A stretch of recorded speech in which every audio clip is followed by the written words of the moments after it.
So it's Wednesday of Holy Week. And in the US, as American Christians, we tend to focus a lot on Easter Sunday. We might even focus a little bit on Good Friday. And we might know that Thursday is called Maundy Thursday, which is Jesus' mandate to love all people. But we don't really talk about Wednesday during Holy Week. But in the American church and throughout history, we've called Wednesday Spy Wednesday. And some people throughout history have called it other things like Ugly Wednesday or the Wednesday of Sorrows or the Wednesday of Shadows. But Spy Wednesday is the part of the story where they plot to kill Jesus and then he's betrayed. But there's this story in the middle where Jesus is at a friend's house, Simon the leper, and this woman anoints him with expensive perfume. And in the story, the disciples are actually really mad about it because they say that that expensive perfume could have been sold to give money to the poor. And Jesus responds to them by saying, "No, this woman has done a beautiful thing for me." But isn't it interesting that this woman is showing empathy towards Jesus and what he will go through? It's almost as if Jesus is saying, we all need empathy, even me. Even Jesus needs empathy. Now, recently I saw a friend and he tweeted that apocalypse is really interesting right now because people keep using that term, whether in jest or literally. And he said the word apocalypse actually comes from the Greek apokalypto. And the word actually means to uncover. And so he says that it's really important to know that in this moment because there is a lot of uncovering going on. We're uncovering what we really care about. We're uncovering the people that we really want to be. And we're uncovering what really matters in our lives.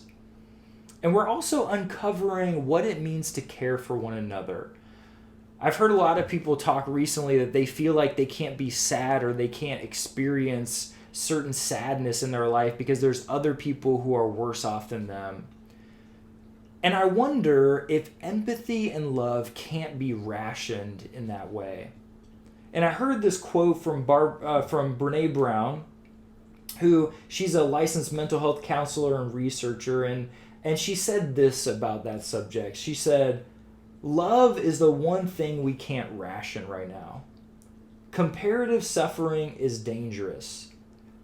Empathy is not finite, and when we practice empathy, we create more empathy. The exhausted ER doctor doesn't benefit more if you reserve your empathy only for her or ignore your feelings or withhold empathy from someone lower on the suffering scale. Hurt is hurt. And every time we honor our own struggle and the struggles of others by responding with empathy, the healing that results affects all of us. We can't ration love, and we can't ration empathy." I heard this story about Jose Andres, the famous chef, recently. And he started these organizations that help feed people amidst crisis. And he's been awarded all these different humanitarian awards for what he's done. And they asked him about how he started things, and he started to say that, his friend Anthony Bourdain died, his girls had went off to college, and he would wake up in the morning and he would just be like, ugh, and he couldn't get out of bed. And then he realized through this process of starting this organization, he said that without empathy, nothing works. Without empathy, nothing works. And I feel like that's what Jesus is telling us through this passage. That love can't be rationed, that empathy can't be rationed, because without empathy, nothing works. So may you, this Spy Wednesday, remember that Jesus is speaking to all of us because Jesus needed empathy too. And he's saying to us this Holy Wednesday of this week, he's saying that without empathy, nothing works. Amen.